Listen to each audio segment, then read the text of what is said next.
Ashamaa harka fuune kabajamtoota hordoftoota maatii YouTube chaanaalii kiyyaa nagaan waaqayyoo bakkuma isin jirtanitti isiniif haa baay'atuun isiniin jedha. Asitti immoo har'a viidiyoo gabaabduu tokko isin waraabaa jira jechuudha. Ofii kiyyaa fi rifeensa kiyyaa fi baduunis qopheeffachaa jira jechuudha. Asitti kan argaa jirtanii baduunis kan tabbuulee muramuudha jechuudha. Baduunis kana rifeensa kiyyaa affeelee bishaan isaa keessaa fudhachuutti jira jechuudha.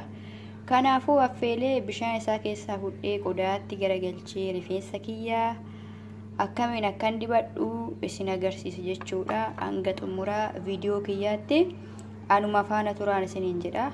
Rifeensa keenya cululuqsuu fi bareechuudhaaf fayyada waan ta'eefu anuma faana tura.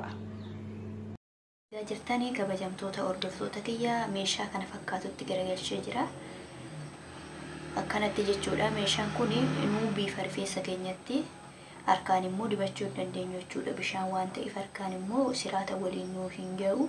Amma kun akkuma isin argaa jirtan kun rifeensa kiyyatti dibadhee isin agarsiisa jechuudha. Anuma faana turaan isiniin jedha.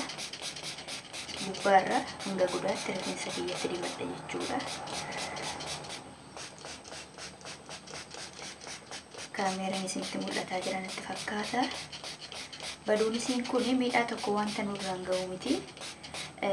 Baduunisii tabbuulee muruudha waan ta'eef qoonqoo keenyattis ni fayyadamna. Rifeensa keenyattis immoo fayyadamuu qabna. Sababiin isaa rifeensa keenya baay'isuuf akkasuma rifeensa keenya dheeressuu, rifeensa keenya baay'ee bakka nuu culluqsa, nuu bareecha jechuudha rifeensa keenya jechuudha.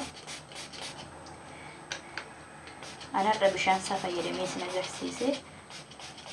Yeroo dhufutti immoo viidiyoo midhaan isaa immoo akka bukaadootti hojjedhee isiniif dhiyaadha. Ammaaf bishaan isaa dibadhee kun akkanatti isin agarsiisaa jira. Inni guddaan wanta dibanne tokko dibannee dhiisuu otoo hin ta'in maasaajii gochuudha jechuudha. Akkuma dibanne kun bishaan waan ta'eef maasaajii ta'uu qaba. Rifeensa keenya sirriitti waliin nuuf ga'amuu qaba. Kun akkuma isin argaa jirtan rifeensa kiyya hanga caafii qaqqabutti dibachaa jira jechuudha. Baduunisiin kun har'a qofa fayyadamnanii fayyadamaan ture. Akkasuma kun akkuma isin argitan kana fayyadamaan jira jechuudha. Faayidaa guddaa qaba. Faayidaa guddaa irraa argadheeras.